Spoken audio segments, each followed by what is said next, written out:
Bonjour, bienvenue sur le podcast Business Partner, le podcast qui a pour ambition de t'aider dans ta pratique de la finance au quotidien. L'objectif de cet épisode est de te donner des conseils actionnables, des pistes de réflexion pour devenir un meilleur business partner. N'oubliez pas, la finance c'est aussi une question de mindset. Bonne écoute. Bonjour Lionel. Bonjour Jonathan. Merci d'avoir accepté de participer au podcast. Merci à toi. Merci de donner l'occasion au directeur de pouvoir discuter, échanger. C'est un plaisir. Alors bon, nous, on s'est rencontrés via un événement, on en parlera justement dans le podcast. Et moi, ça fait longtemps que je cherche quelqu'un qui fait de l'assurance, de la mutuelle. Parce qu'en fait, c'est un monde que je connais pas du tout, donc ça va être l'occasion de découvrir. Et on va parler de ton parcours, on va parler de plein de choses. Mais je vais t'inviter déjà à te présenter pour les gens qui ne te connaissent pas, s'il te plaît. Ok, super. Juste avant, moi aussi, je cherchais quelqu'un qui arrivait à mettre en valeur la direction financière. Donc ça tombe bien, c'est retrouvé et on pourra en parler un peu plus tard. Et alors c'est marrant, j'ai l'impression de me retrouver dans un 7 à 8. Donc à un moment donné, il va falloir que je me calme et j'espère que tu vas pas pouvoir me calmer parce que mais que je suis, je risque de parler longtemps. Donc sur mon parcours, hein, il a commencé en 2000. Donc il y a beaucoup d'années à expliquer. Alors je vais être assez synthétique. J'ai commencé comme comptable fournisseur. C'est important parce que encore une fois, un des objectifs de ce podcast et pourquoi j'ai accepté avec plaisir, c'est histoire de donner une vision un peu différente de la fonction finance. Et si ça peut donner envie à des étudiants ou à des jeunes entrant dans le marché financier, dans le marché du travail, pour continuer dans la direction financière, ben, j'en serais très heureux. Donc vraiment, j'ai commencé, C'est un sujet qui me plaît. voilà, ça tombe bien. Mais voilà, donc j'ai commencé comme, dans la comptabilité fournisseur, hein. Là-dessus, j'ai commencé par un contrat d'apprentissage. Donc je suis, pro, contrat d'apprentissage. C'est un premier pied, dans le marché, du travail et ça permet d'avoir une vision réaliste du métier et donc je pense que c'est un très, très bon, une très, très bonne entrée. Donc, j'ai commencé là-dessus, compta fournisseur et très rapidement, j'ai commencé à faire de la comptabilité groupe. La comptabilité groupe, c'est, la comptabilité de plusieurs sociétés en même temps, sur lequel tu regroupes, tu consolides et tu présentes une image, d'un groupe comme si c'était une entité seule. J'ai fait de la compta sociale, j'ai fait de la comptabilité, donc comme je disais groupe, j'ai fait du contrôle de gestion, j'ai fait du contrôle financier. Heu, j'ai aussi eu la chance de travailler à l'étranger, donc une belle C'était expérience, où? c'était très, très loin. Belgique Ah ouais, et la c'est Suisse. bon, c'est l'étranger. C'est des forêts, mais c'est des mentalités différentes. En fait, ce qui est Ah oui, après, intéressant, c'est c'est pas le vraiment pays. des visions différentes de la direction financière, du métier et tout et puis après, bon, bah, travaillant dans des groupes internationaux, j'ai pu partir, en Amérique du Sud C'est trop bien. et je peux te dire que quand tu arrives et que Là, c'est tu es, complètement un autre monde. c'est complètement un autre monde, hein et quand tu arrives dans un dîner et que tu te présentes et tu fais un tour de table, sympa et que tu expliques que tu es dans la finance, déjà, tu en perds la moitié, hein, mais après quand tu expliques que, bah, tu as été là, tu as fait ceci, cela, les gens ils se disent: «Ah finalement j'aurais dû peut-être faire de la finance». Donc finalement, faut pas trop en faire la pub, sinon on va avoir un un marché saturé, c'est pas bon. Mais bon, en tout cas voilà, donc international et puis j'ai eu la chance dans mon parcours de faire des entités moyennes, comme des grandes structures, hein, comme Allianz par exemple, auxquelles je suis resté à peu près 20 ans. OK, Donc ouais 17 ouais, entre 17 20 ans, on va dire. très beau parcours. Très intéressant et j'ai pu faire aussi de la comptabilité, que ça soit de la comptabilité sociale, IFRS et aussi ce qu'on appelle S2, donc c'est de la comptabilité, liée à la solvabilité. Tu fais C'est la le compta fameux Solvency là qu'on ouais, voit assez, exactement, celle où tu te dis: «C'est quoi ce truc?» Mais en fait, c'est un truc très intéressant et c'est vraiment quelque chose de structurant pour une société et surtout pour une assurance mutuelle, dans le milieu où je suis, hein. D'ailleurs, je pense que, si on regarde le parcours, j'ai fait quasiment essentiellement dans le monde de l'assurance mutuelle. c'est Qui est intéressant. un domaine très intéressant, parfois un peu décrié, par son activité et aussi à l'intérieur de la direction financière, on se dit: «Mais qu'est-ce qu'ils font là-dedans? C'est peut-être plus simple et tout», alors ce qui est complètement faux et j'adore là où je suis. Ah tu Donc tu vas nous l'expliquer et justement, moi je chambre un pote assez régulièrement qui s'appelle Andrew, si jamais il m'écoute. Andrew, fait, justement du conseil, pour les banques et assurances, notamment sur les calculs, Solvency et co. Donc d'accord. dans le groupe de potes de l'école, on lui dit tous: «C'est toi qui as le boulot le plus chiant». Alors qu'on sait même pas ce qu'il fait en réalité. Donc Non, on va arrêter l'interview. Si, on va l'appeler. Non, non, mais C'est pour ça aussi que je trouve intéressant. Je pense qu'il faut s'ouvrir aussi à ce qui se passe et on va en discuter. Mais je vais te poser la première question, celle que je pose à tout le monde. C'est quoi pour toi un bon business partner? Alors, le bon business partner, c'est, quelqu'un qui est, déjà qui sait avoir un langage qui parle à tout le monde, qui reste pas dans son milieu, qui reste pas avec son langage financier proprement dit. C'est quelqu'un, je te dirais, qui aide aussi la direction à prendre de bonnes décisions, parce que ça, c'est important. Je vais dire un truc, alors faut vraiment le prendre de façon, très, enfin positive, mais elle l'est, mais c'est quelqu'un qui sait raconter des histoires. Alors c'est jamais bon, OK, un DAF qui raconte des histoires, qu'est-ce qu'il va me raconter comme ça Après, il y a comme ce que raconter des histoires et raconter une en histoire. fait, on est C'est des pas la même chose. Mmh. moi, j'ai toujours considéré qu'un bon DAF ou en tout cas, le rôle du DAF, c'était d'être un bon, raconteur. Parce que c'est à travers des chiffres, quelque part, c'est à travers des analyses qu'on arrive à expliquer la santé de la société, qu'on arrive aussi à faire des projections. Parce qu'en fait, ça, c'est le rôle aussi. Donc, le rôle du business partner, c'est aussi non seulement de constater, mais aussi de prévoir. Un bon business partner, c'est aussi, au niveau de la DAF, c'est quelqu'un qui sait écouter, parce que c'est important, hein. Moi, c'est ce que j'essaye de faire avec mes autres membres du CODIR, que ça soit le développement, que ça soit la DSI, que ça soit, encore une fois, tous les membres d'un CODIR, hein, que tu as. C'est aussi quelqu'un qui est fiable, qui est clair et utile. Donc, c'est sécuriser, l'information, savoir l'expliquer, anticiper, ça aussi. Et aider, alors je l'ai dit tout à l'heure, aider à décider. Mais tu vois que c'est vraiment le côté, partage, le côté rigueur, le côté, bon, c'est tous ces aspects-là. Mais, moi ce que j'aime en plus, c'est rajouter un côté humain. Parce qu'aujourd'hui, je le vois bien, hein, c'est un vrai travail d'équipe. Clairement. J'ai jamais souhaité travailler dans une structure où, c'était un peu chacun devait tirer, heu, j'allais dire qui devait sortir du lot, devait, pour monter, passer par-dessus les autres. Ça, j'aime pas du tout. C'est pas Mmh. du tout mon état d'esprit et je pense que la direction financière, au-delà d'être un support, ça doit être vraiment, une direction qui doit proposer et qui doit s'intéresser aux autres. Donc voilà. Ouais, bah, j'aime bien, bah, tu sais, l'aspect communication. Moi, je le dis toujours, hein, la finance, c'est de la com. On s'est planté de métier en réalité. Pour nous, on est rentré en finance en général parce que c'était plutôt du chiffre. Il y a rarement quelqu'un qui t'ait dit: «Ah, je viens là pour raconter une histoire, raconter» mais en fait, la finance, c'est de la com. Le leadership passe par la com et la communication. Il passe pas par un tableau. Il passe pas par un tableau de bord que tu as envoyé dans un mail. Personne n'écoute un tableau de bord dans un mail. Tout le monde attend que tu lui expliques ce qu'il y a et que tu lui expliques les sujets et je pense que voilà, enfin pour moi la bonne définition d'un business partner, c'est ce que tu dis, c'est un profil aidant, un profil, capable de rendre la confiance. C'est-à-dire que les gens ont confiance en lui et toi tu as confiance aussi en tes partenaires, en fait. C'est pour ça que j'aime bien la notion de business partner. C'est qu'on est ensemble, en fait. On bosse pas chacun dans notre coin, quoi et c'est pareil autant à l'extérieur de l'équipe qu'à l'intérieur de l'équipe. Parce que, honnêtement, un DAF en solo, bah, il meurt, hein, en réalité. S'il a pas ses comptables, ses contrôleurs de gestion, ses fiscalistes et cetera, il peut pas, il y arrivera pas.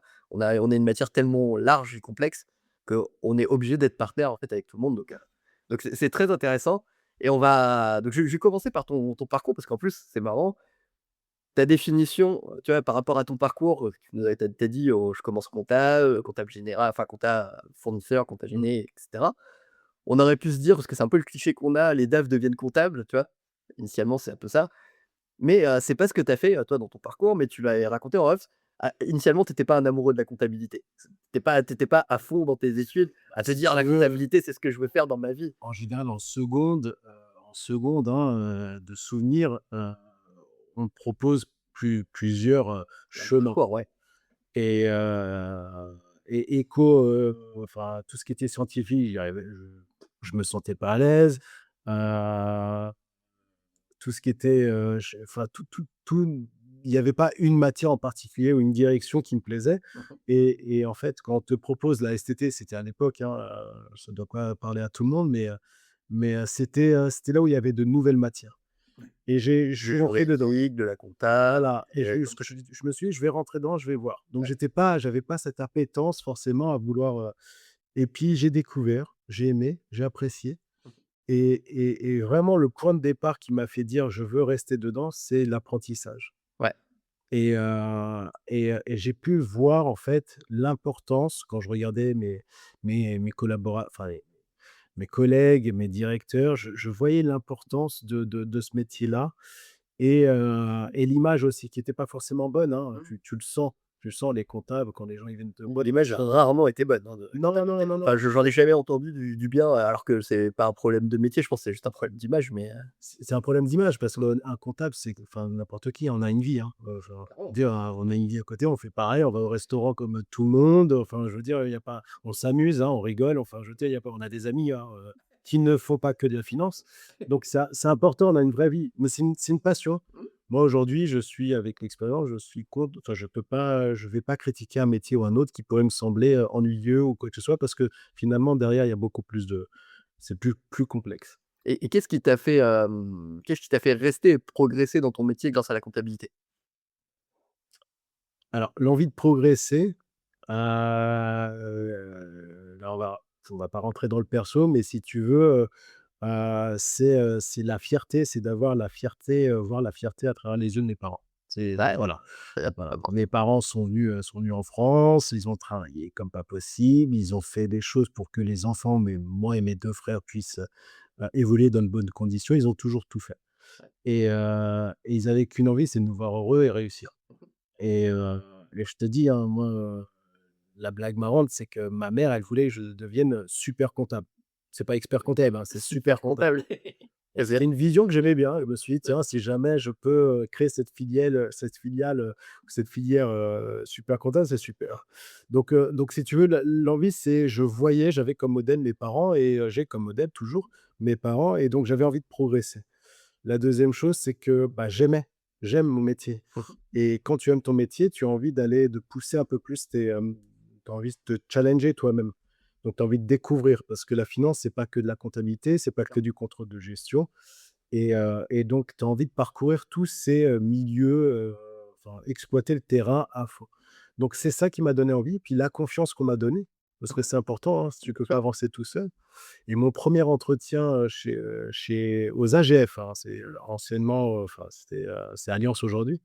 Je me souviens, ça s'est passé sur un entretien où j'avais pas le diplôme pour. OK. J'avais pas le Le diplôme diplôme qui était attendu qui pour l'annonce, c'est l'attendait. ça? Ouais, Voilà, OK, OK. et le directeur comptable me regarde et me dit: «Bon, de toute façon, si jamais, vous faites pas l'affaire, je vous vire». Donc tu vois, Après c'est arrives, toi, tu es jeune, tu dis: «Ah, quand même, tu es dur». il y a une période d'essai, hein? Il y a une C'est période d'essai, et j'ai fait une blague, je lui ai fait une blague parce qu'il avait un cendrier à l'époque. Ils avaient des cendriers avec un club de foot que je n'appréciais pas forcément, bref, et lui, il n'appréciait pas le mien parce que je lui en ai parlé. Donc c'est parti sur ce type de relation, et en fait, ça a été quelqu'un qui pour moi m'a toujours poussé à aller plus loin. OK. Si tu vois, j'ai des noms comme ça, et c'était, enfin, j'ai plus contact malheureusement, hein, Maurice Arnaud, si jamais tu m'entends. Mais c'est quelqu'un qui était dur, Ouais. mais qui te donnait une envie de progresser, et j'ai toujours voulu. Puis arrivé à un stade, et ben, j'avais envie de faire autre chose. Là, aujourd'hui, je suis le directeur financier depuis 2 ans. J'adore ce que je fais. J'ai toujours l'impression que je peux exploiter encore plein de choses, et je suis très bien entouré. Que ça soit par mon équipe, que ça soit par les autres membres du CODIR, que ça soit par la directrice générale, et là, je fais pas de la pub, hein, j'ai pas besoin de ça, mais j'ai des gens bienveillants. Ouais. Des gens bienveillants, les administrateurs, la présidente aussi, qui est là, et j'ai envie, si tu veux, quand tu es dans cet environnement-là, tu as envie de progresser. Tu donnes pas de limite là-dessus, et je sais que je suis quelqu'un qui travaille beaucoup, on me le dit un peu trop, mais j'aime tellement ce que je fais. J'en oublie pas ma vie perso quand même, ma famille, ma fille, mais j'arrive à conjuguer les 2. Et si tu es heureux au boulot, tu es heureux perso, si tu es heureux perso, tu es heureux au boulot. C'est une alchimie qui fait tout, et aujourd'hui, voilà, je suis très Ah, content. c'est intéressant. Bon, le progrès, par rapport aux parents, moi, je comprends totalement. Mes parents n'ont pas fait d'études, mes frères et sœurs n'ont pas fait d'études, je suis le seul à les avoir faites. Heu, Forcément, moi, ça a été un moteur, hein. C'est-à-dire que mon père alors, moi, à la base, ma mère, elle m'a dit: «Ah, faudrait que tu fasses banquier». Donc Elle m'a dit: «Banquier, c'est très bien». J'ai jamais fini en banque. J'ai d'ailleurs refusé une offre en banque. Mais, et voilà et après en plus, enfin ton parcours, dans ton parcours, tu croises des gens, tu vois? Tu croises des gens, ces gens, sont pas toujours bienveillants. Il y a pas que des managers bienveillants. Ça, c'est un truc qu'il faut pas mentir aux gens et notamment aux jeunes qui souvent sont dégoûtés par une filière parce que le premier manager est un gros nul. Ça arrive assez régulièrement. Des gens qui sont venus me dire: «Ah, bah, en fait, ça s'est super mal passé, le métier est pourri». Des fois, tu te retrouves en stage ou en apprentissage avec des gens qui vont juste te faire des tâches nulles et en fait, ne pas te faire progresser et tu vas te dire que en fait, le métier est nul alors qu'en fait, c'est pas le problème. Ce que je dis à chaque fois, le problème, c'est le contexte, c'est pas le métier. Le métier, par exemple, de contrôleur de gestion, j'ai jamais été comptable. J'étais auditeur, ça compte pas. ah ça, c'est dommage. Auditeur, c'est facile, c'est après la guerre. Mais quand tu es contrôleur de gestion, en fait, moi, j'ai jamais entendu quelqu'un me dire: «Le métier de contrôleur de gestion, c'est nul». Bah, J'ai non, j'ai non, non. jamais entendu. Parce que c'est pas le métier qui est nul, c'est le contexte. Le DAF est pourri, les partenaires sont pourris, la mentalité est pas bonne, le pouvoir n'est pas bon dans l'entreprise aussi, parce que le contrôleur de gestion, en fait, on lui fait faire que des petites tâches. Ça, c'est un problème de contexte, c'est pas un problème de métier. Donc moi, je trouve ça intéressant et justement, moi, je connais pas la filière comptable. La filière comptable, c'est une filière qui est quand même décriée. Tu disais, mauvaise image, il y a des choses qui sont pas terribles au niveau de la compta. On a des discours avec l'IA qui, moi, je pense scandaleux. On a eu des années et justement, là, ouais, on a eu des années de discours de: «Les robots vont éliminer la compta». Ça fait, moi, j'ai commencé il y a 15 ans. Ça fait 15 ans qu'on me dit: «Non, mais la compta, c'est fini». Sauf que des comptables, tu en as toujours, hein et il y a aucune boîte que je connais qui a une compta automatisée. Qu'est-ce que tu dirais à un jeune parce que justement, j'en parlais en plus justement hier à Christophe, un gars qui est dans le bureau en face de moi que j'ai découvert et qui fait de la conso et dans les locaux de la Pépinière. C'est quand même assez, intriguant. Le mec, j'arrive, je lui dis: «Ah bah», il me dit: «Je fais de la conso». Je dis: «Bah attends, on va en discuter» et lui, il est prof dans un grand champ, donc un beau lycée Ouais. où il fait, prof pour l'expertise comptable et il m'a dit: «En fait, ça décline à mort». C'est-à-dire qu'il m'a dit il y a 4 ans, 5 ans, il avait une vingtaine d'élèves, maintenant il en a plus que 8. Et il me dit: «En fait, à force de discours pourris, les jeunes ne vont plus dans cette filière». Qu'est-ce que tu dirais aux jeunes qui hésitent justement à s'engager dans la filière compta pour qu'ils se motivent et qu'ils se disent: «Ah, c'est un beau parcours, c'est quelque chose de faisable»? Alors moi, je trouve que c'est un beau parcours. En fait, si au départ, tu as cette appétence à l'analyse, si tu as juste envie de produire des chiffres, je t'avoue qu'aujourd'hui, l'IA le fait parfaitement. Il y Tu a veux pas faire de la saisie il y a pas comptable, il y a clairement, pas de ouais. souci. Mais ça existe depuis, en fait, pas mal d'années, en fait, ce système-là. Parce qu'il y a avant l'IA, on avait, dans les grands groupes, hein, et c'est normal, on avait, en fait, on délocalisait. Mmh. On délocalisait donc tout ce qui était Tous les c'était CSP, soit tu ouais, c'est machin ça, et tout, aller ouais. soit en Roumanie, soit aller en Pologne, en fait, on a connu un peu cette espèce de vague, ce changement et en fait, on a une vraie transformation du métier comptable, et je l'ai vécu, hein, je le connais très bien, mais en fait, aujourd'hui, le comptable ne doit pas être seulement comptable. C'est comme un curseur, ça se déplace. Le curseur du comptable se déplace vers le contrôle de gestion, le contrôleur de gestion, il se déplace vers le C'est vrai. contrôleur financier, Mmh. ainsi de suite. Le comptable aujourd'hui, on lui demande pas juste de saisir, on lui de juste de pouvoir expliquer les tendances, enfin les variations, ce genre de choses et d'apporter aussi, du visuel. C'est important le visuel, tu parlais d'être commercial et tout, mais en fait, quand tu restes dans ton propre métier, ouais, tu peux te faire des tableaux scientifiques. C'est un peu les médecins quand on critique, on disait: «Les médecins, ils sont que dans leur truc, ils écrivent, à leur façon, c'est compliqué, ça ne parle qu'à eux». En fait, pas du tout. Il faut que nous, les comptables et la finance, parle à tout le monde. Donc si tu veux, ça implique de la simplification dans ce que tu fais, aussi bien de l'analyse, un peu plus analyse. Donc moi, je dis, si tu veux rentrer dans le métier comptable, heu, le métier comptable va rester, il reste, il évolue, il prend, je trouve, de l'ampleur, heu et puis c'est encore une fois, le comptable, c'est une porte d'entrée. Je respecte tous ceux qui ne veulent pas forcément évoluer dans les carrières, hein. Bon, tu peux rester 30 ans, hein, dans la comptabilité, j'ai aucun problème. Mais, pour moi, la comptabilité, déjà, c'est pas une sous-catégorie, donc dans une direction financière. Pour l'avoir été, maintenant être directeur financier, je peux te dire que j'ai énormément de respect pour les comptables, comme j'en ai énormément pour les contrôleurs de gestion. Ça, c'est une première chose.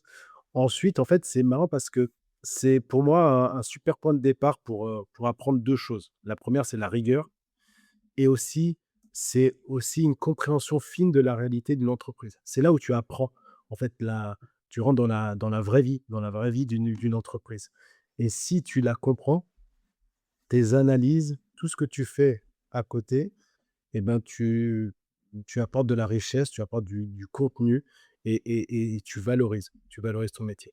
Donc non, moi je dirais pas à tout le monde de venir à la compta, sinon on va avoir un problème, quand même, mais je dis que la comptabilité n'est pas ennuyeuse. Heu, elle a une image qu'effectivement je n'aime toujours pas et c'est pour ça que c'est intéressant et quand je t'ai connu, lors d'un événementiel de République d'ailleurs, moi j'aime ces initiatives, j'aime ces personnes qui mettent en valeur un métier qui n'est pas forcément un métier qui attire. C'est pas sexy, donc On n'est c'est pas pas sexy. pompier, quoi. On n'est pas pompier, on n'est pas dans la pub, on n'est pas tout ça, mais qu'est-ce qu'on est intéressant. En fait, moi j'aime beaucoup. La réalité, c'est con, hein, mais dans la direction financière, par exemple, quand tu écoutes la télé ou quoi que ce soit, tu vois les choses différemment. Tu écoutes les informations quand Trump, il respire, il éternue, il y a Ah bah, tu veux me donner les impacts. tu penses à tes impacts, Ah, hein, c'est c'est clair clair. parce que et dans la direction financière, c'est pas que de la facture, hein. Je te parle d'un aspect que j'aime beaucoup aujourd'hui, c'est que, je suis en charge de la gestion du portefeuille financier. On pourra en parler par rapport à la spécificité de l'assurance ou de la mutuelle. Et donc portefeuille financier, donc marché financier, bah, tu vois comment ça fonctionne, dès que on nous dit la France, sa notation a baissé, pour celui qui est pas dans le truc, il se dit: C'est quoi encore ce bordel?» S'en fout. Super, il a eu 17 sur 20, il passe à 16 sur 20. Oh, non. Mais en fait, ça peut avoir un gros impact sur le portefeuille financier, donc tu anticipes, tu échanges et moi je trouve ça très bien et très intéressant. C'est pour ça que le comptable, il rentre, faut qu'il sache qu'il va rentrer dans une famille Mmh. qui va être, qui va être très, j'allais dire, attractive, sur plein d'aspects. Et c'est intéressant ce que tu dis parce que le métier évolue, ça c'est clair et tous les métiers évoluent en réalité et le métier de la saisie comptable, parce que c'est ça qu'on t'apprend initialement. La saisie comptable, mais bien, fait tes comptes en T, faut que ce soit équilibré, blablabla, tout ça on est tous passés par. Mais en fait, la réalité, c'est que ce métier, il évolue et comme tu dis, il change un peu de case aussi et clairement, ils vont devenir plus controlling au bout d'un moment, ça j'en suis persuadé. Heu, Quoi qu'il en soit, il y aura toujours besoin de moins de personnes. La technologie évolue, bien sûr, ça fait partie du jeu. Mais une des matières qui peut pas disparaître en réalité, c'est la compta. La compta, c'est obligatoire. Quand tu crées ta boîte, ta compta, elle est obligatoire. C'est la différence avec le controlling. Moi, je suis persuadé que le controlling, tu peux vivre sans, si des gens sont pas égoïstes, en fait. Le controlling, tu peux vivre sans si les gens sont pas égoïstes. C'est-à-dire que si tout le monde s'autocontrôle, pense à la boîte, essaye de faire attention à ses dépenses, essaye de projeter correctement, de se dire: «Tiens, je le fais pour le business» et dans un monde idéal, tu as pas besoin de contrôleur de gestion. La réalité, c'est qu'on est là parce que les gens pensent un petit peu chacun pour leur pomme et après, en fait, tu te retrouves à devoir essayer de rééquilibrer tout le monde et reprendre, en fait, aussi le truc de éviter des silos parce que, bah, oui, mais moi, je suis le marketeur, donc je pense à ça, mais moi, je suis la R&D, j'ai besoin de ça et en fait, toi, tu essayes d'équilibrer tout le monde. C'est ça le contrôleur de gestion pour moi. Mais en fait, le truc, c'est que ce métier-là, la compta, c'est une super porte d'entrée parce que moi, j'ai croisé beaucoup de contrôleurs de gestion. Je suis pas une star en compta, hein, loin de là, clairement loin de là. J'ai mes bases, j'ai fait de l'audit, je comprends le truc. Mais quand même, en contrôle de gestion, il y en a beaucoup qui sont nuls en compta. Vraiment, ils sont mauvais et ils oublient que c'est la matière première, en fait, pour bosser Bah, en fait, si tu veux travailler, correctement, quel que soit ton métier dans la finance, il faut que tu travailles sur une base qui soit fiable et la base, c'est la compta. et en fait, le comptable, il est là pour te rendre, les données fiables. Mmh, Je le disais souvent à mes collaborateurs, dans les différentes entreprises où j'ai été, mais je reconnais, tu vois, il y avait toujours cette espèce enfin, je voyais un peu cette tension contrôleur de gestion versus, comptable, tu vois? Les comptables qui disaient: «Ouais, les contrôleurs de gestion, c'est eux qui ont la lumière sur eux parce qu'ils vont aller voir le directeur financier, ils vont dire, bah, ils vont expliquer plein de choses». Et moi, ce que j'expliquais, je leur expliquais, j'aime bien faire beaucoup de parallèles avec des images, avec d'autres métiers. C'est comme une pièce de théâtre. ouais. Tu as le comédien, contrôleur de gestion, et puis tu as le directeur du son, la lumière, tout ça. Imagine si le son, il y a pas, si la lumière, elle est pourrie. Le comédien, il Tu faut veux être tout switcher, super haut, la pièce va être nulle. clairement. Nul. Si tu as un superbe son et une superbe lumière, mais que tu as un comédien, qui est pas bien, pareil, la conclusion est la même. Mmh. Donc c'est pour ça qu'il faut vraiment comprendre que contrôleur de gestion, comptable, on regarde vers la même direction, c'est une réussite commune et pas individuelle. Tu disais que le contrôleur de gestion, pas indispensable. En fait, il a une appétence ou en tout cas, il a un intérêt par rapport à une IA, hein, qui va te dire des choses qui se basent l'IA, en fait, ça reprend des bases historiques, ça va pas te créer de nouveaux Ça fait de la idées stat. tox c'est de la stat, hein, c'est Mmh. basé sur de la stat. Si tu es un contrôleur de gestion qui a un esprit critique, qui comprend le business sur lequel il est, parce que les chiffres ne veulent pas dire la même chose selon l'environnement où tu es. Et c'est ça c'est ça sa valeur ajoutée au contrôleur de gestion. Et c'est là-dessus où il doit travailler. C'est pas uniquement je prends des trucs de la compta et puis je fais ça, je les mets comme ça, et puis je mets du bleu ou du vert parce que c'est super. Et tout. Non, c'est le contenu, c'est l'explication, c'est l'histoire que tu racontes. Et donc moi, pour avoir tout fait, tous les métiers d'une direction financière, euh, je sais quel est l'intérêt des uns et des autres. Il y a un petit point, si je peux revenir dessus, parce que tu parlais d'expérience et de personnes, et effectivement, par rapport à ceux qui vont rentrer dans le marché du travail, hem, moi, j'ai fait des rencontres, heu, très riches, très intéressantes avec des personnes. C'est une histoire d'hommes, hein, et de femmes, bien sûr, mais c'est vraiment une question de rencontre. Mmh. Effectivement, tout n'a pas été, rose. On est d'accord, hein, il y a des compatibilités qui se sont pas faites, et même moi, j'en ai eu et tout. Mais même de ces personnes-là, et c'est ça qu'il faut avoir en tête, c'est j'en ai tiré le meilleur. Ils ont toujours eu un impact chez moi, hein, je pourrais te citer tous les noms, pas ceux, enfin, de toutes les personnes, mais il y a toujours eu des choses que j'ai appris d'eux et que j'utilise. En fait, je prends les ingrédients et j'en fais ma cuisine. Bon, c'est là où on est tous un peu différents, c'est que la façon dont tu cuisines, bah, elle peut être plus ou moins différente.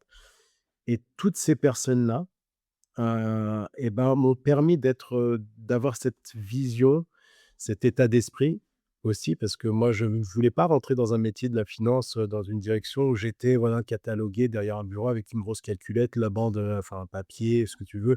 Les contentés, j'en entends plus parler, hein, d'ailleurs, même les jeunes, et je crois qu'ils connaissent même plus. C'est une autre époque, hein, là, tu viens de me mettre un Je suis trop vieux. bah, maintenant, je pense que je vais commencer à penser à ma retraite.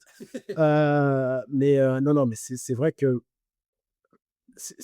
que toutes les expériences sont bonnes à prendre. Alors, on a plus de facilité à le dire quand l'expérience est passée, mais c'est une histoire de rencontre aussi, et qu'elle se termine bien ou mal, il y a toujours du positif à prendre, et c'est Bien. ce que moi j'essaye de prendre. Alors, j'en ai heureusement plus de bonnes que de mauvaises, Mmh. mais moi j'ai des personnes, je remercierai, toujours. Là, de toute façon, dans le management, après, tu as toujours, tu du bon et du moins bon. C'est un peu comme mes parents, tu vois? Je vois ça Ouais, comme bien ça. sûr. C'est-à-dire que, tu vois, mon père et ma mère, ils ont des choses très bien et des choses moins bien et que j'ai pas envie de reproduire avec mes enfants, et des choses que j'ai envie de reproduire. Et pour un manager, c'est toujours ce que je dis à j'ai toujours dit: «Même moi, j'ai jamais été un manager parfait, plein de bêtises, des erreurs de communication, des trucs, on en fait tous, hein». Mais le truc que je disais toujours aux équipes, c'est, heu, tout le monde a du bon, tout le monde a du moins bon. Apprends du bon, apprends aussi beaucoup du moins bon parce que c'est quelque chose que tu voudras pas refaire demain, Mmh, et c'est un bon mmh, apprentissage en réalité. mmh. Et bon alors, plus facile à dire quand ça se passe bien que quand ça se passe très mal, hein, parce que quand ça se passe très mal et que le manager est vraiment pas compatible, parce qu'après c'est ce que je disais toujours aussi, on est toujours le con d'un autre, hein, en réalité, hein. On peut pas être apprécié de tout le monde, ça n'existe pas. Donc forcément, il y aura Tu peux toujours un moment quand tu es manager, une personne pour qui tu vas être le débile, ou le mec qui est, arrogant, ou le mec qui, n'est pas compétent parce que voilà, lui se considère plus compétent. Ça, c'est un truc quand tu es manager, tu es obligé de l'admettre, c'est que de toute façon tu n'arriveras pas à aligner tout le monde. C'est une partie du jeu. Mais ouais, c'est intéressant, mais ça, c'est des apprentissages que tu fais au fur et à mesure. Moi, j'ai eu des super managers, des mentors énormes que je considère moi comme des mentors, hein, alors que bon, peut-être pas du tout, mais j'ai appris énormément d'eux. Ils avaient des caractères assez tarés en ça. C'est-à-dire que c'est des gens très durs, très rudes, il y avait pas droit à l'erreur, et moi, ça m'a appris aussi à travailler comme ça. Mais il y a des choses de comportement que je ne reproduirai jamais de ce qu'ils ont fait. Mais par contre, j'en suis reconnaissant. C'est comme ça qu'ils m'ont appris à bosser. C'est l'école Valeo, hein. L'école Valeo, c'est tu pas le temps, tu discutes pas et tu vas, tu fais, tu reproduis, c'est juste, c'est bon. C'est pas juste, je te défonce. C'est Non, mais c'est nous, c'était ça, comme ça qu'on m'a appris. On n'avait pas le temps, on donnait 2 à 3 passes chacun. Donc tu pas le temps de discuter et ah, t'as mais pas le temps c'est de faire faux aussi, là. ah ouais, tu pas le temps, oui. Ouais, alors quand c'est faux, tu as vraiment l'impression de voir un arrêt sur image et là tu le vis Tu le vis difficile très mal. tu le vis trop bien. Mais tu vois comme quoi l'aspect humain, Mmh.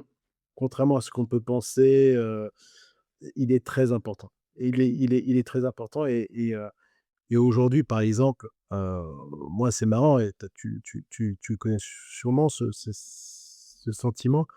Je suis le plus heureux quand je vois que mes équipes sont heureuses, s'épanouissent. Mmh. Tu vois? C'est un travail collectif aujourd'hui, c'est pas que j'ai plus rien à prouver, au contraire, enfin, on a toujours, il faut se challenger.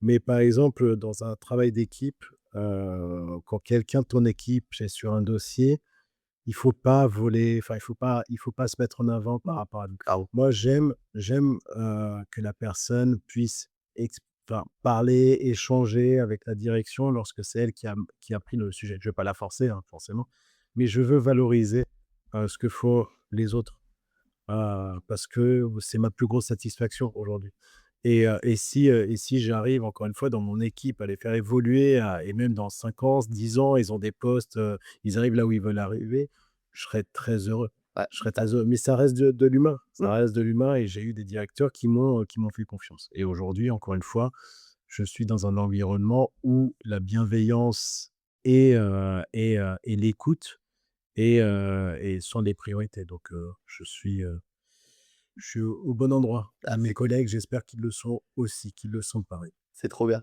et donc ouais, bah, enfin, l'environnement est important, le cadre, on a parlé, le métier, bah, on l'aime ou on l'aime pas, on faut aussi ne pas aimer, hein, c'est Tu aurais pas aimé et de puis parfois tu voilà et puis c'est bah, si tu pas, c'est aussi un avantage que je dis toujours de la filière, parce que j'ai pas mal de jeunes qui étaient venus me voir, me dire: «Ouais, je voudrais faire entrepreneur, mais j'ai pas d'idée».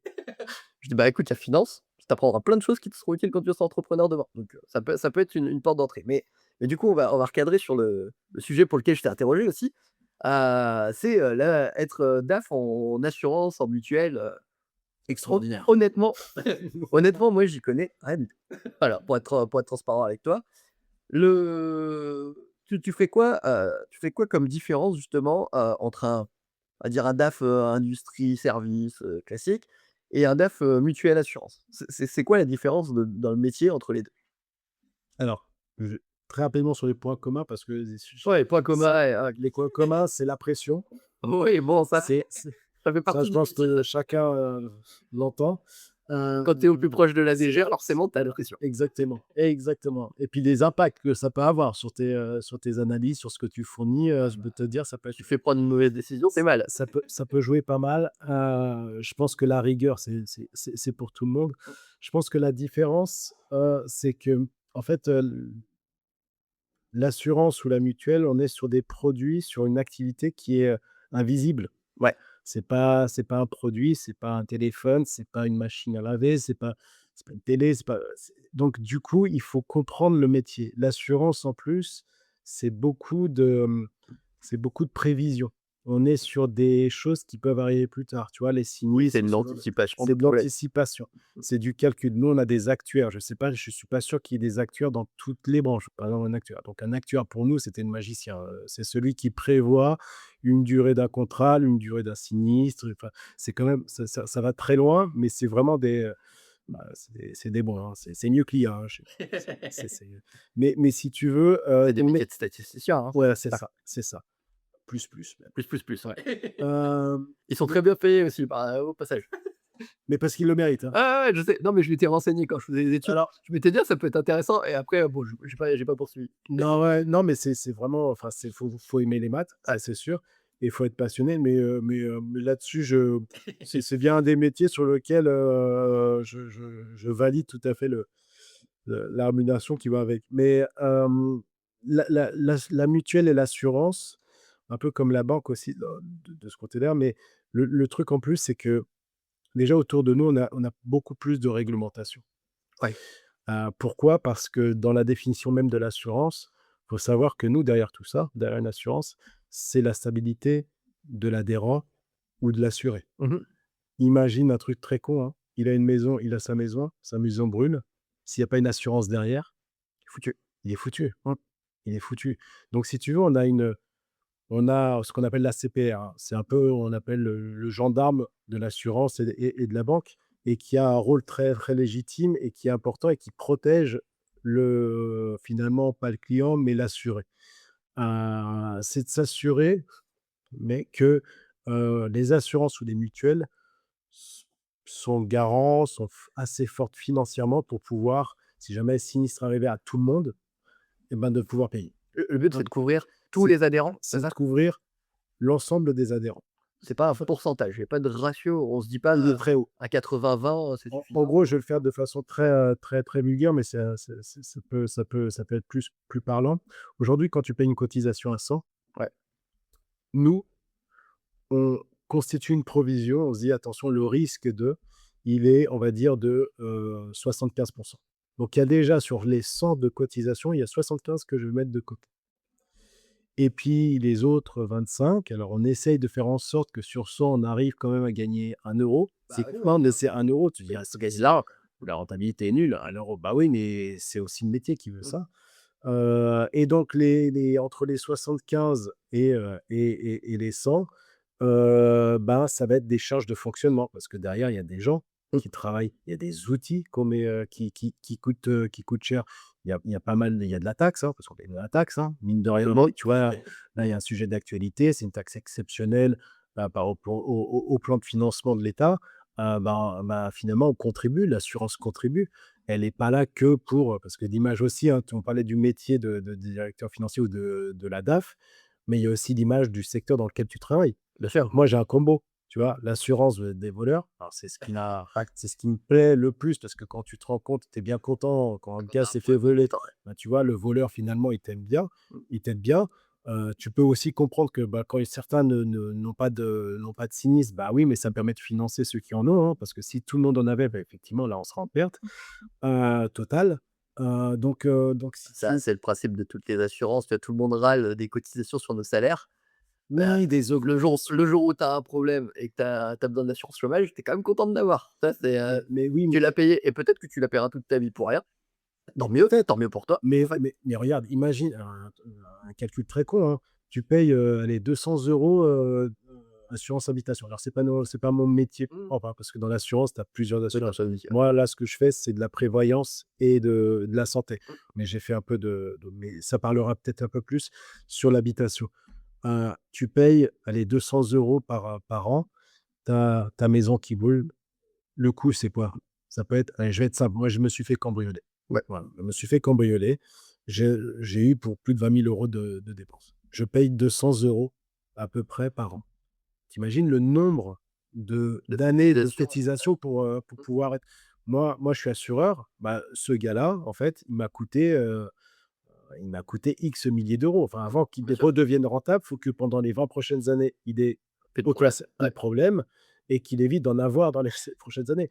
Donc c'est pas aussi simple et et aussi, puis c'est pas toi qui choisis de du te faire cambrioler ou pas. et puis c'est pas toi aussi non plus, je suis d'accord avec toi. Donc oui, il y a des augmentations, oui, mais en fait, c'est pour mieux couvrir les gens. Bien En sûr. fait, on a besoin de ça. Donc cet aspect-là, voilà. Mais pour cela, donc la différence entre une mutuelle et puis un autre, assurance mutuelle. D'ailleurs, entre assurance et mutuelle, la différence, tu sais, c'est laquelle? Pas vraiment. Non, non, Ouais, j'ai l'impré ah, je la connais pas. je me suis pris pour Jonathan pendant Ah non, ouais, non, mais c'est intéressant. Non, non, l'assurance et la mutuelle, bah, les assureurs, c'est couvrir un risque et les mutuelles, c'est réunir des gens pour couvrir un risque, j'imagine? alors on est dans le alors oui et non. Alors Ouais, non, donc j'imagine d'avoir c'est alors, je te dirais même, il y a un esprit, le premier esprit, ça parle à la finance, c'est qu'il y a pas de il y a pas de il y a pas d'actionnaire dans une mutuelle d'accord, OK, je savais pas. et ça peut changer pas mal. C'est des, C mandataires, c'est comment des adhérents, des adhérents, voilà. des adhérents. Donc C'est un peu comme une asso, en fait. c'est un peu là-dessus. Donc Ouais, ça veut dire quoi? Ça veut dire que si la mutuelle fait du bénéfice, faut savoir qu'on ne le redistribue pas à des actionnaires ou à des gens. ouais, En fait, on le réinvestit d'accord. et par exemple, quand tu lances un produit d'assurance, ça va te coûter cher au début.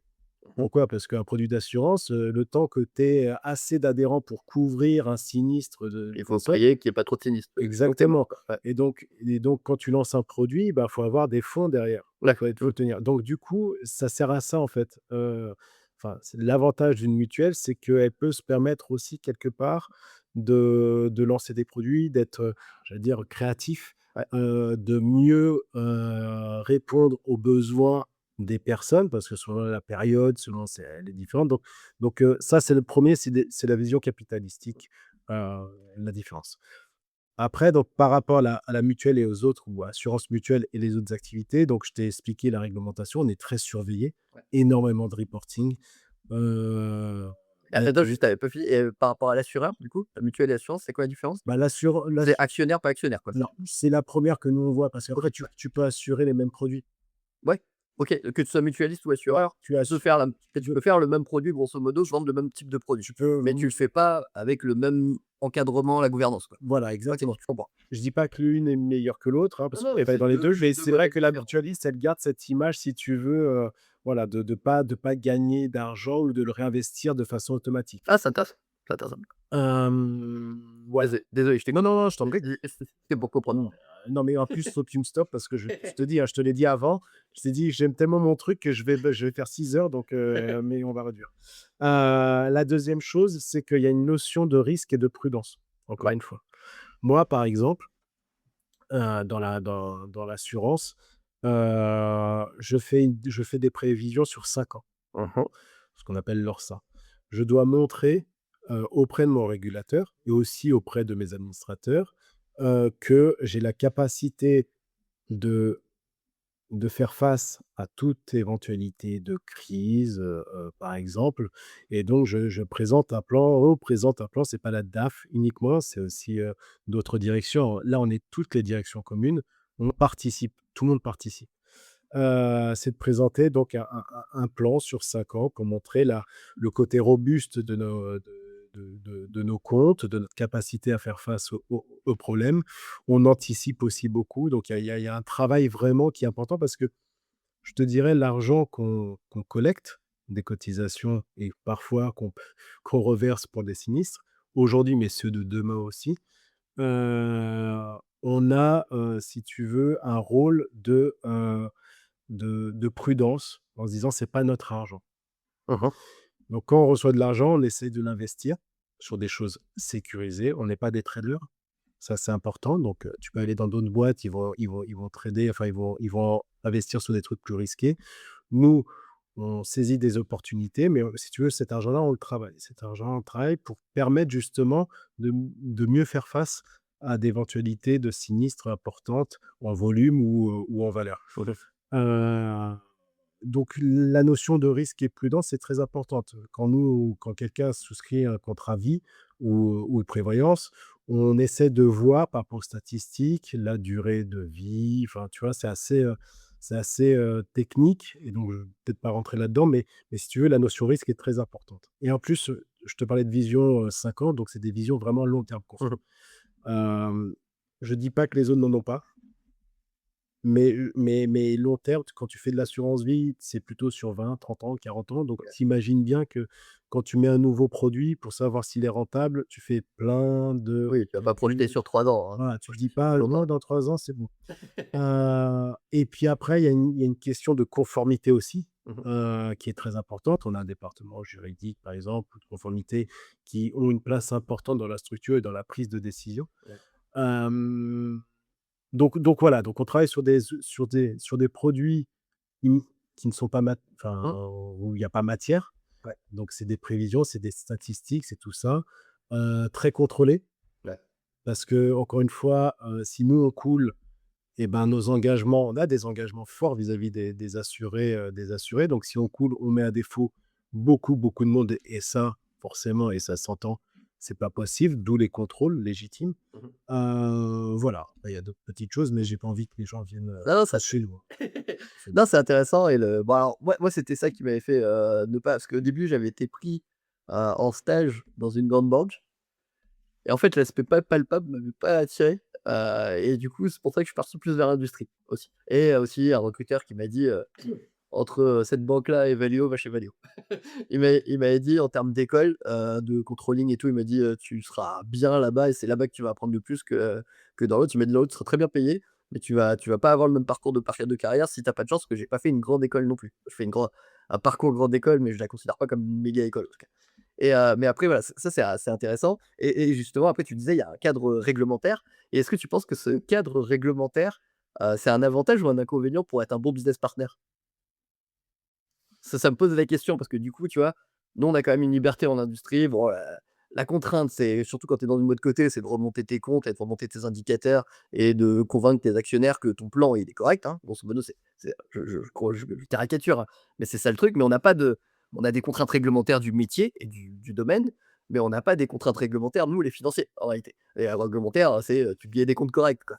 Là, est-ce que tu penses que avoir des contraintes justement de ratio supplémentaires, est-ce que tu penses que c'est positif ou négatif pour être un bon business partner? Notamment par rapport aux autres membres de la direction? Parce que pour toi, tu as pas vraiment les actionnaires en face, mais aux autres membres de la direction. Moi, je dirais que c'est un garde-fou supplémentaire, même si le rôle de la DAF, c'est justement d'être, garde-fou, sans pour autant freiner, le développement du business. C'est pas son rôle. Il doit avertir. Ouais. Là où il doit évoluer, enfin, là où il évolue depuis un certain nombre d'années, c'est qu'il a une prise de parole plus forte, notamment au CODIR, et c'est ce qui aussi rend les choses intéressantes, hein. Aujourd'hui, moi, j'ai une parole qui est entendue, des fois j'ai des bonnes idées, des fois j'en ai des mauvaises, hein, sûrement. Mais si tu veux, moi, je considère que ces réglementations, elles sont légitimes. Après, c'est plutôt sur la la difficulté ou le besoin de granularité qui est demandé. Ça te demande beaucoup de travail. Donc et D'accord. forcément, tu passes beaucoup de temps à ça, À fiabiliser à quoi. Ouais. fiabiliser, à donner. Mais de façon globale, la réglementation est bonne parce qu'on est sur des métiers sensibles. Mmh. Donc on doit penser, nous, à, à créer des produits, à développer. Il le faut, hein, mais il faut que tu développes des produits qui soient pas à perte non plus. C'est-à-dire, si tu lances un produit où tu sais que tu vas perdre de l'argent, très rapidement, à quoi ça sert? Nous, on n'est pas dans cette optique de faire du chiffre d'affaires pour faire du chiffre d'affaires. Bien sûr. On est sur une optique rentabilité, mais pas dans le mauvais sens du terme. Rentabilité pour pouvoir couvrir les projets futurs. Ouais. Et je pense, je dirais pas que ça freine le business, Mmh. non. Ça occupe beaucoup de temps, Ouais, OK. énormément de temps. Mais Mmh mh. j'y vois un avantage quand même, et ce qui est l'avantage aussi des boîtes cotées. Les boîtes cotées font des projections. Pourquoi? Ils font des projections, c'est pas juste pour se faire plaisir, c'est pour dire au marché: «Demain, on est capable d'aller là», pour rassurer que le cours continue. Toi, tu as quand même une obligation réglementaire, ta auto réglementaire, c'est de projeter pour éviter que tu coules, grosso modo. Mmh. Exact. Quand tu C'est vrai. pas ces obligations ni cotées, machin, en fait, moi, j'en ai vu beaucoup, hein, des boîtes, la projection, elle est à quasi zéro. Ce qu'ils font, c'est ils font le daily, ils essayent de survivre un peu en finance, compta. Du coup, le DAF fait la compta, le controlling, il n'y arrive plus. Quand tu lui demandes une projection, je pense que ça doit être une cata.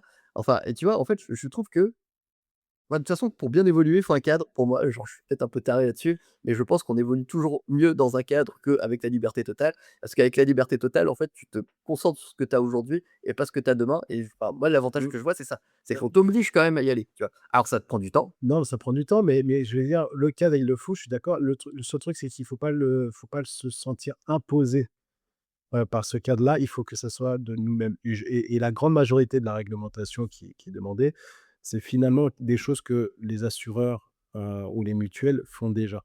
Oui, parce que c'est une question de survie, de toute Pas une façon. question de formatage pour que ça soit commun à tout le monde. Oui. Mais on le fait ou on doit le faire. Le Donc GSCR, c'est pas un reporting CSRD où on t'oblige à remonter. Alors moi, je suis pro CSRD, hein, attention, hein. Mais par contre, la manière dont ça a été fait, c'était: «Ah les gars, remontez-nous des chiffres». Alors heureusement, ça se fait plus pour l'instant et puis on verra, ce que ça donnera. Mais c'était: «Remontez-nous des chiffres de la CSRD, s'il vous plaît. Intérêt business, survie, 0».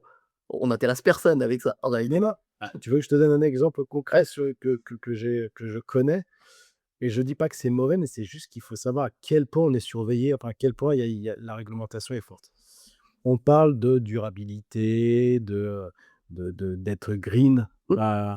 Nous, par exemple, on a donc un portefeuille financier, toutes les assurances, hein, ont un portefeuille financier. C'est ce qui permet justement d'assurer nos engagements vis-à-vis de nos assurés. Donc on le fait travailler et tout.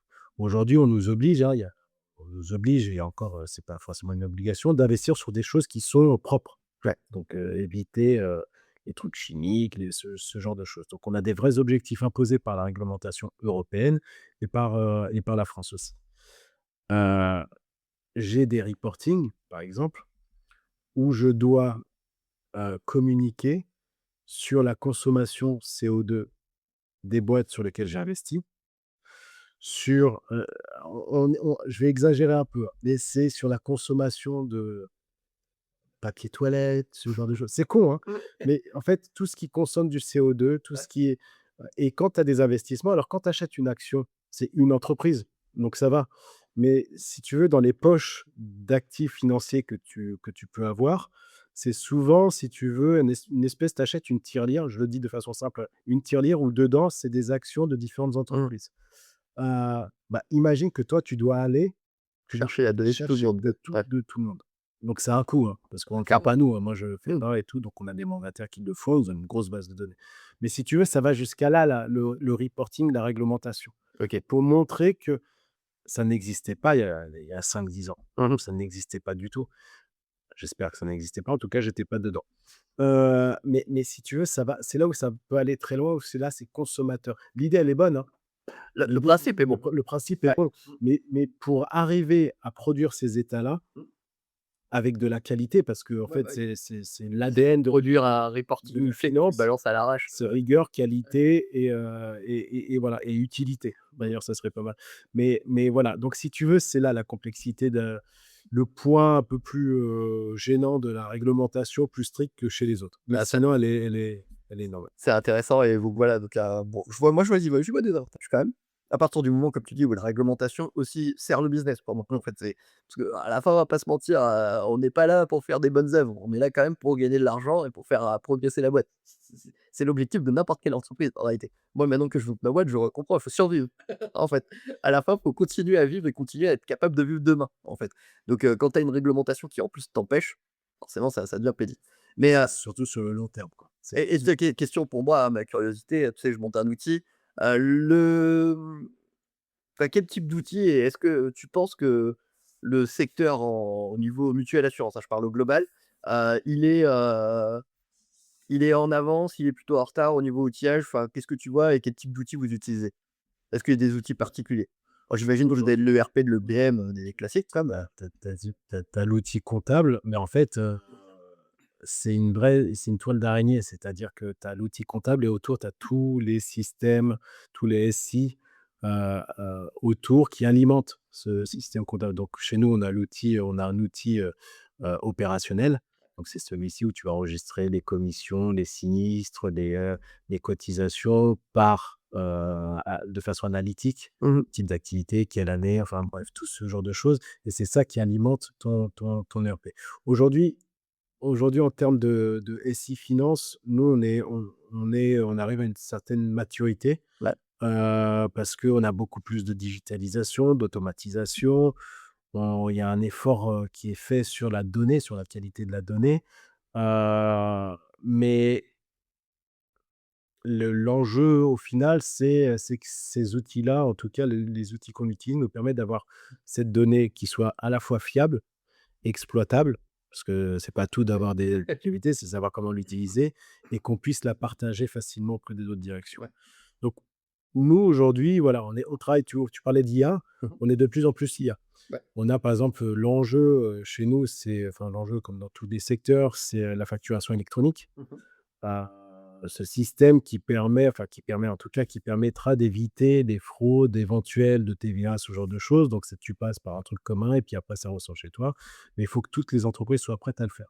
Donc ça utilise de l'IA. Aujourd'hui, une facture, il y a plus un comptable qui va arriver, qui va prendre La une mettre au facture. tampon, Alors je parle des moyennes et grandes entreprises. Peut-être chez le boulanger, c'est une peut-être. hypothèse, il y a pas de je dénigre pas ce truc-là, mais en tout cas chez nous, ça n'existe plus. Donc tu as l'IA qui va lire ton mais si tu laisses l'IA toute seule, c'est pour ça qu'il y a toujours besoin d'une personne qui soit normalement faite et qui permet d'avoir un œil critique si c'est pas bon. Clairement. Donc si tu veux, ouais, je trouve qu'en termes de système informatique, on est plutôt dans une ouais, on est mature aujourd'hui, Ouais. et surtout, encore une fois, il faut que ça soit un outil qui soient à la fois comptables, Ouais.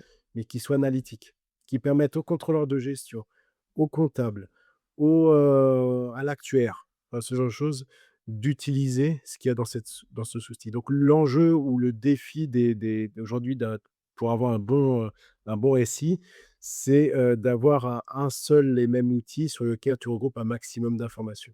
Une seule source, ça évite les erreurs. Ouais, Ou alors s'il y a une erreur ou de une bonne source, tout interconnexion. le monde se boue. Ouais, ou Tu vois? sinon bonne interconnexion, fiabilité des données au fur et à mesure, quoi. Exactement. Et Que donc, j'imagine que l'actuaire a son truc, les en fait, tout le monde doit un peu avoir son c'est un peu comme, tu vois, dans une boîte classique, c'est ce qu'on évite aujourd'hui. ouais, tu vois, dans une C'est ce boîte que tu classique, tu dis. as le CRM d'à côté, tu as l'autre qui a son logiciel, de comptabilisation du temps, tu vois? Et du coup, c'est un peu ça la galère, quoi. Il y a alors effectivement, mais c'est là où le rôle du directeur de DSI, Ouais, et est d'harmoniser. important, ça, c'est d'harmoniser. Mmh.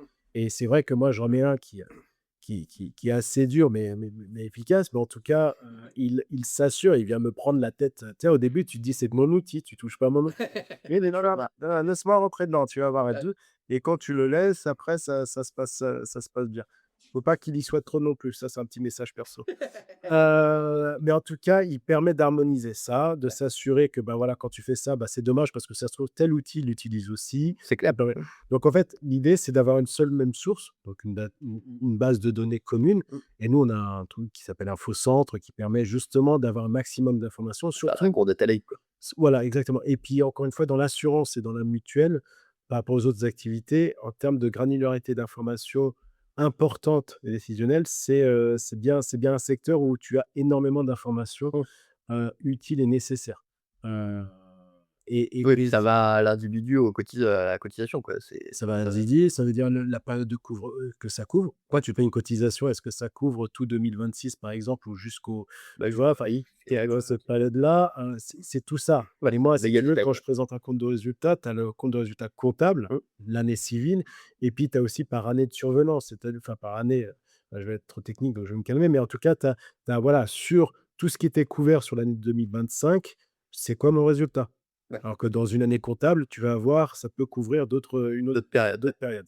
Donc voilà, donc si tu veux, avoir une seule base de données, c'est ce qui permet vraiment de sécuriser un maximum de choses.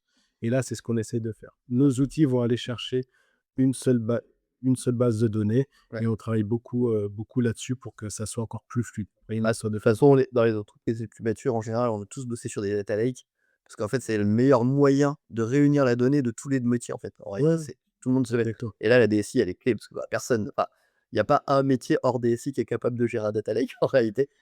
Non, Ouais, non, c'est intéressant non, et ça permet aussi de vivre, tu vois, ce que tu disais, hein, tu pas envie d'être embêté dans ton outil, c'est pénible ou d'être dépendant aussi, parce que ça, c'est être dépendant, c'est pénible. «Ah, tu veux me changer, l'interface, le machin», le gars te dit: «Oui, bien sûr, mais j'ai 50 projets» et toi tu dis: «Ah vas-y, ah oui, j'ai envie tu as envie de d'avancer». le faire tout oui, Heu oui, à un moment donné. et ça je comprends, mais par contre le data lake a cet avantage-là, c'est qu'une fois que tu as réuni toute la donnée de l'entreprise, tu as plus qu'à taper dessus et aller avancer et moi j'en ai monté, hein, des data lakes et ça a un avantage énorme, en fait, en réalité et donc voilà, c'était intéressant en tout cas, on a parlé, de ton métier, de l'assurance. J'espère que ça va motiver peut-être des gens à aller se renseigner, hein, aussi, à poser des questions, peut-être qu'ils pourront te Il poser des il questions. il faut, voilà, il faut s'intéresser pour vraiment se faire une vraie idée. Voilà et c'est pas qu'un métier chiant, il y a plein de choses, en fait, là-dedans. Ça, c'est une image aussi qu'on a, notamment quand on fait des études. Banque assurance, c'est une filière à part. En Voilà. fait, tu pas destiné, hein, et c'était pas destiné parce que quand tu vois ton programme, le programme scolaire, on t'en parle pas, hein, de l'assurance, on te parle, bah, non, de vente de produits, On dans on ce parle de la banque. La banque, on t'en parle, mais la banque, oui, mais parce que peut-être, l'assurance, on en tu parle es pas. plus en contact aussi, Puis c'est plus visible. c'est moins abstrait. Ouais, Alors que l'assurance, on en parle quand on a besoin c'est ça quelque part. mais par contre, voilà, je voulais juste aborder un dernier thème qu'on va faire rapidement, le réseau, en fait. Parce que c'est marrant, parce que on a discuté en off. Tu m'avais dit, initialement, nous, on s'est rencontrés donc du coup, grâce à la République, qui nous a invités à Deauville. On a fait un truc sympa, c'était quand même cool. C'était le premier événement, de République Finance et le truc qui était sympa, voilà, c'est on était réunis, voilà, ça permet d'échanger, ça permet d'avoir des thèmes, on fait du réseau quoi, en fait, grosso modo et tu me disais qu'à la base, tu pas un grand fan de réseau, et que c'était pas ton objectif, en tout cas initialement et qu'est-ce qui t'a fait changer d'avis et pourquoi tu fais du réseau et pourquoi tu es avec moi, tiens, aujourd'hui? Bah, ouais, mais tu raison, bah, ouais, tu raison. Mon ego, j'allais dire.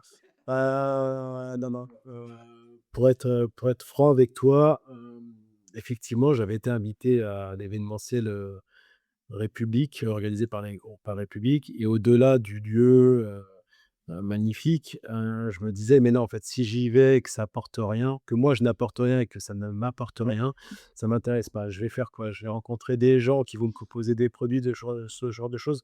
Je suis assez grand pour le faire, pas besoin». Le réseau, moyen, si je sens qu'il y a un intérêt qui est haut, je suis pas fan de ce genre de choses et j'avoue que, bah, République, quand il m'a proposé cet événement, notamment par Sandrine, hein, Mmh. Bro, et puis même son équipe qui me disait: «Mais venez, venez, venez, vous allez voir, vous allez pas le regretter». J'y suis allé à contre-cœur, je me suis dit: «Bon allez, j'y vais et puis je vais voir». Ouais. Et je me suis rendu compte qu'à travers cet événement, c'était pas uniquement un truc entre nous, ouais, on est les meilleurs ou je sais pas quoi. C'était vraiment c'était vraiment un moment où on pouvait échanger, heu, faire du best practice, c'est-à-dire de voir comment fonctionne à côté l'un chez les autres, même pour un assureur. Alors, je déplore qu'il y ait pas assez d'assureurs, enfin de DAF qui représentent les assurances ou les mutuelles. Il y en a quelques-uns, mais il faut qu'il y en ait plus parce que c'est très intéressant d'écouter aussi, de voir ce qui se passe, dans les autres secteurs parce que encore une fois, c'est comme ça qu'on progresse. Hem et honnêtement, j'ai rencontré des belles personnes, passionnées, vraiment passionnées, toi en l'occurrence, mais d'autres aussi, et même chez ceux qui proposaient des produits, on avait vraiment ce sentiment de partage et pas uniquement: «Je viens vendre un produit». Ouais, Je suis pas clairement. rentré dans un espèce de forum: «Allez, vas-y, viens C'est acheter bien un pour ça, produit», je comprends, et puis il t'appelle tous les jours, quand une fois rentré, il t'appelle tous les jours comme une ex, enfin bref. ouais. Si tu veux, moi, ce qui m'intéressait, c'était m'assurer que j'ai été dans un contexte bienveillant sur lequel on allait parler du métier, sur lequel on allait échanger et pouvoir ouvrir d'autres perspectives ou en tout cas permettre de revenir avec des réflexions et j'ai beaucoup apprécié. Ouais. J'ai beaucoup apprécié et c'est pour ça qu'aujourd'hui je fais ce podcast avec toi parce que, ça permet d'échanger. Et puis je sais que même pour toi, enfin, il peut y avoir plein d'évolutions. À un moment donné, tu vas peut-être vouloir faire des petits débats, ça serait très drôle. C'est un peu ce qu'on a vécu un peu chez République, hein, enfin dans l'événement de République, parce que c'était des échanges. Bon, bah, après, moi qui aime pas trop prendre la parole, bah, tu vois, maintenant, bah, rien, maintenant j'ai un micro devant moi. Ça y est, je suis parti, je vais faire le tour de Tour de France. Non, non, mais c'est vrai que c'est important quand tu vois en face de toi des gens ou ou un canal en tout cas de communication qui peut transmettre un message positif du métier, hem et qui va pas transformer ta passion ou ton message par un truc plus intéressé, Mmh. plus malsain et aussi bien, encore une fois, chez toi comme chez Appuie, j'avoue que, voilà, je regrette pas, je ne regrette pas du tout, et si je peux être contributeur, d'échanges et puis de faire la pub pour le métier de la direction financière, que tu sois DAF ou que tu sois, comptable, contrôleur de gestion, pour moi, on est dans le même, c'est une équipe, quoi. Il y a pas de sujet. Ah moi j'ai compris très tard que c'était important, en fait, de réseauter, d'aller voir ailleurs, en fait. Bon, déjà, tu as le tunnel du boulot, hein. Le tunnel du boulot fait que, dans ta carrière, tu es à fond. Moi, Valeo, Safran, je te laisse imaginer que j'ai pas eu un temps incroyable. Alors chez EY, je comprends même pas. Et j'ai pas eu un temps incroyable pour réseauter, pourtant j'y croisais plein de monde et du coup, je me suis dit: «Bah, faut que je fasse du réseau» et oui, en fait, bon, alors il y a attention, hein, il y a des événements et puis vous allez vite le voir où c'est clairement commercial et honnêtement, en général, moi, j'y suis arrivé, j'ai fait 30 minutes et je suis reparti. Je dis: Ah «Bah, ouais. c'est bon, ils sont pénibles», tu vois? Et laisse tomber, je retourne pas. Il y a des événements qui sont pas commerciaux, tu vois? La DFCG, pas commercial. République, il y avait un nombre incroyable de partenaires, il y a personne qui nous a embêtés.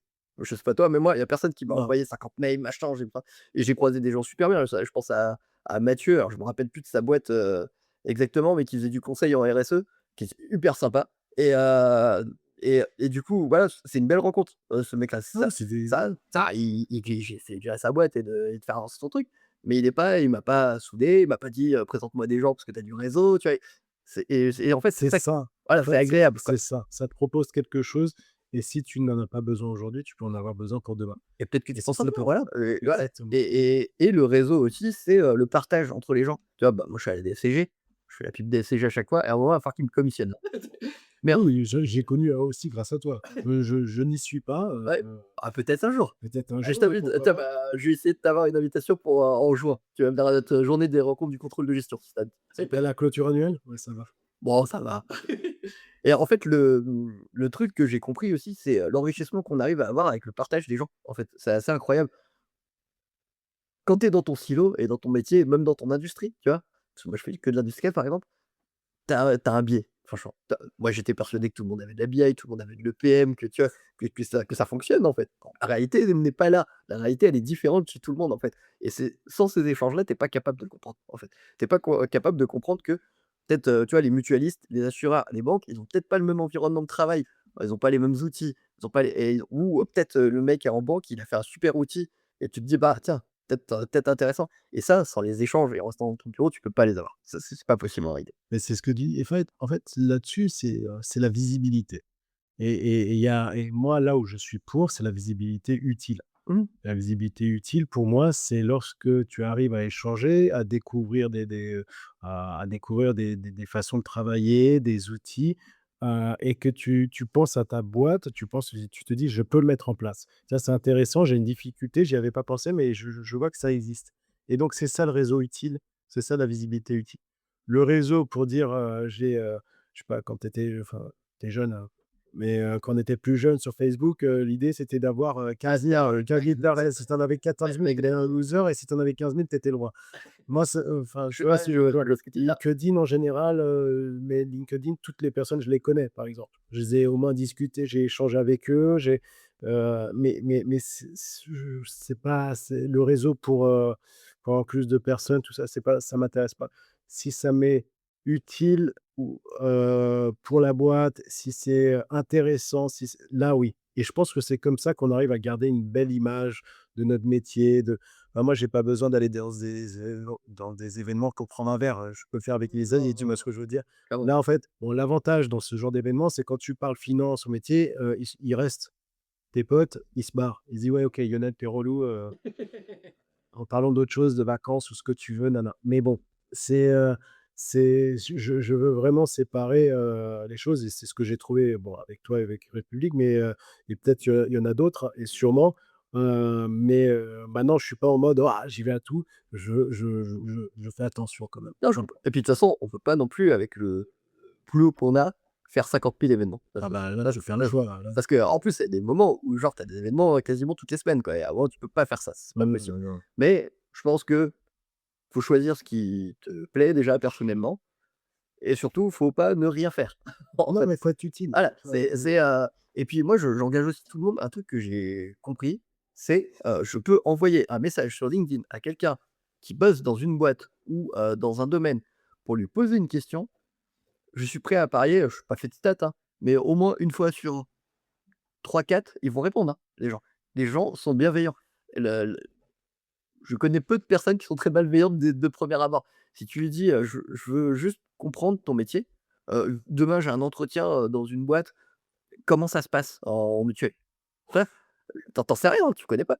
Je suis sûr que tu prendras de 10-15 minutes pour expliquer à la personne, écrire un message et tu vois? Bah, c'est là où le réseau est utile. C'est bah, même si c'était le cas, alors c'est pas le cas, mais si c'était le cas, tu regarderais sur ton réseau, tu dis: «Ah bah, lui, il travaille là-dedans, bah, je vais lui poser la question» Ouais, et ça, c'est utile, hein. clairement, Ça, c'est utile et c'est utile perso. Je dis pas que ça doit être utile uniquement que pour la boîte, mais ça doit être utile aussi perso. bien sûr. Donc on en est là. Mais je te dis, le réseau et puis même, moi, j'ai toujours, j'aime bien quand il faut dire quand ça va bien et quand ça va pas bien. Souvent, il y en a, ils disent: «Bon», et pour dire ça va pas ou Ouais, quand ils m'appellent alors tu moi, j'ai pas peur, moi, j'ai pas peur de dire, «Ouais, j'aime la société dans laquelle je travaille. Oui, elle est bienveillante. Oui, on est tous» c'est plaisant, en fait. Il y a rien de mieux dans une vie parce qu'on est enfin, on veut avoir une vie au dehors le boulot, c'est important, mais c'est pas le plus important, même si nous, ça nous occupe énormément de temps, surtout par certaines périodes. C'est important d'exprimer lorsqu'on est enfin, qu'on est heureux de là où on est bien sûr. et de pouvoir faire son travail, son métier qu'on aime et de pouvoir aussi jumeler enfin, en tout cas, concilier avec sa vie perso. Donc le réseau, il est là aussi pour partager le sentiment qu'on a sur le moment ou en tout cas sur sa satisfaction au travail dans Enfin voilà, mon message à tout le monde, c'est: faites du réseau, ne faites pas rien, restez pas que dans votre couloir de carrière. Pensez que demain sera très probablement différent. On n'a plus des chemins linéaires, on va faire toute notre carrière dans notre boîte. Donc réseautez, appelez vos potes, ceux avec qui vous êtes bien entendus pendant votre carrière, c'est la base. C'est, reprendre des nouvelles. c'est Moi, j'ai renvoyé des nouvelles, j'ai demandé des nouvelles à tous mes anciens DAF, tous mes anciens collègues, tout le monde. Je leur demandais des nouvelles, quasiment tout le monde m'a répondu et on est tous contents de prendre des nouvelles. On a eu il y en a plein, on a eu des familles où j'avais pas d'enfants, quand j'étais chez EY. tu les rencontres dans Ah, une période différente de et ouais, tu plus dans la même vie et c'est intéressant, ça entraîne des échanges, super ça. En tout cas, merci beaucoup Lionel, Ouais, c'était vraiment top. je te remercie. C'était super, mais ne t'échappe pas, il y a les dernières questions de fin. Ah d'accord, ouais, C'est j'étais parti. Je me suis dit: «Mais vraiment que je parle plus? Bah ouais, je vais parler». c'est toujours les donc moi je fais les petites questions de fin pour ceux qui vont t'écouter, peut-être ta famille, on n'en sait rien, j'en sais rien. Bref. Mais vu que je sais que tu as écouté des podcasts, du coup, je vais changer un peu les questions. Ah, Histoire que je vais jouer les notes alors? hem, si tu n'avais pas fait finance, tu aurais fait quoi? J'aurais travaillé, à la police. OK. Pourquoi? L'action, Ouais. l'utilité, Ouais. la passion et l'entraide. Alors si j'avais pu, j'aurais fait BRI aussi, alors en ce moment Ah, il y a la série. et la série, je sais pas. Très bien, j'ai vu la saison 1, j'ai pas vu la 2, mais Alors il y a la série j'aurais et puis il y a aussi de série reportage.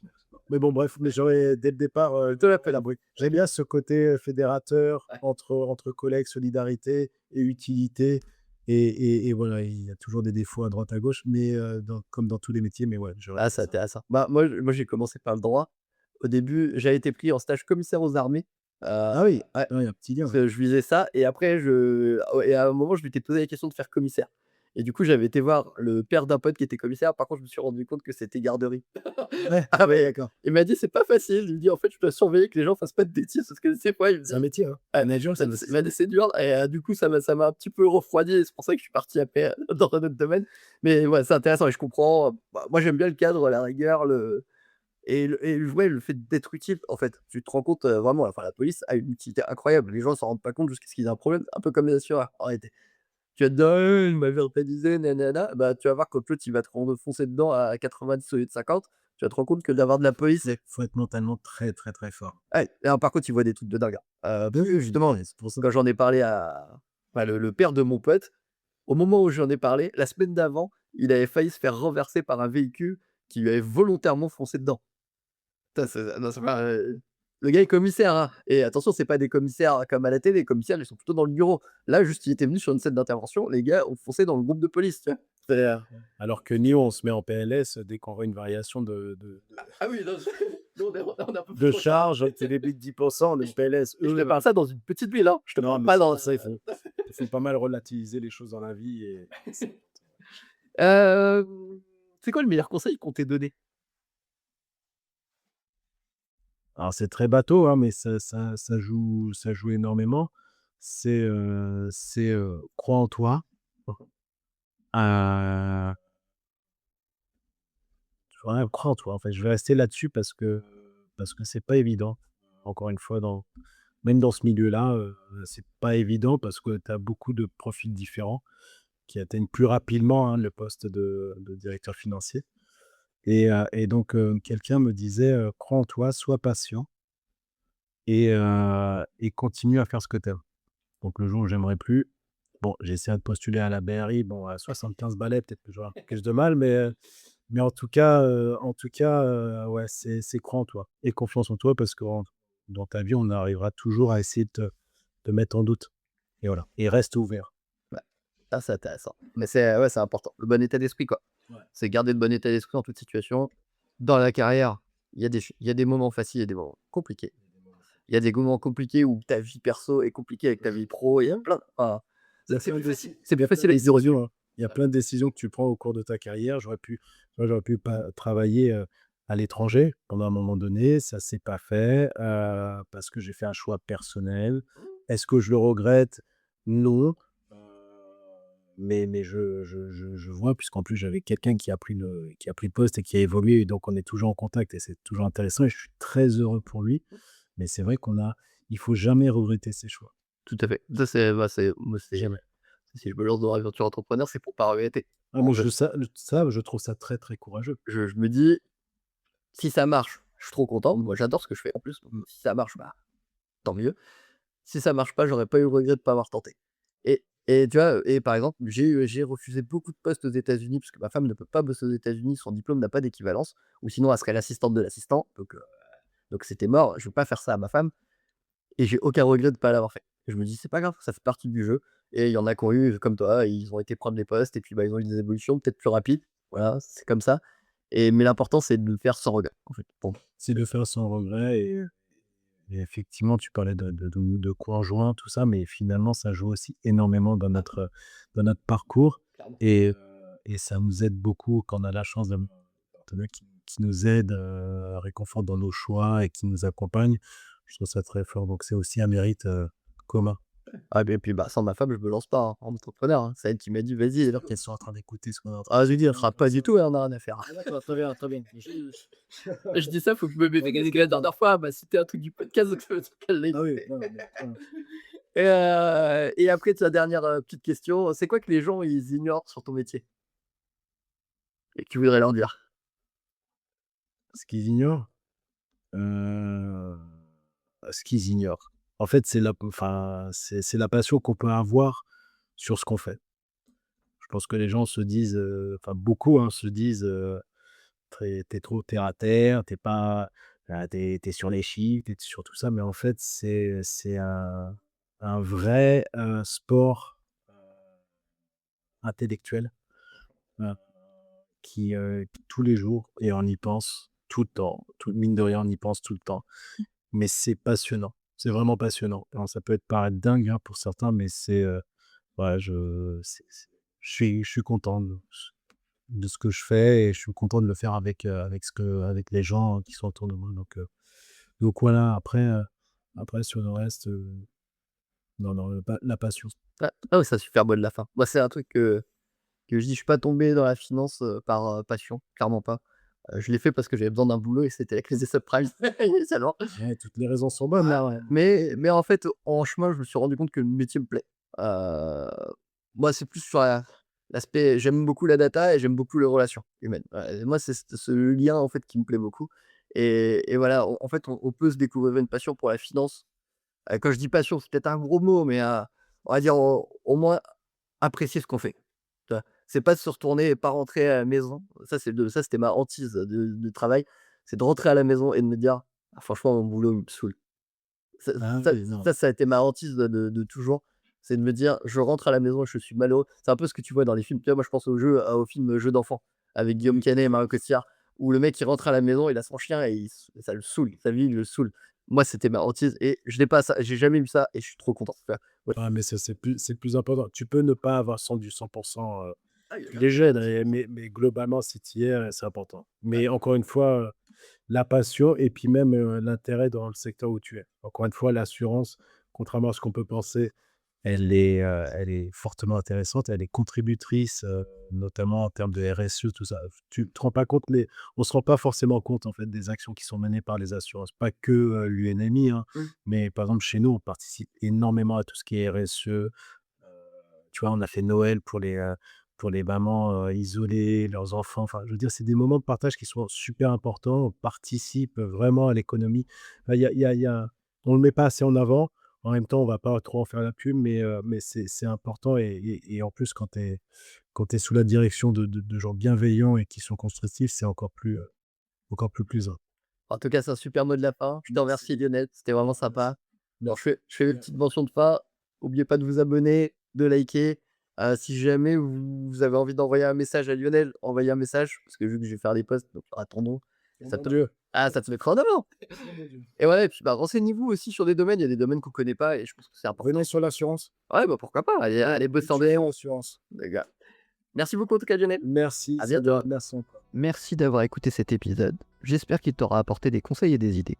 N'hésite pas à partager autour de toi et à en parler au café avec tes collègues.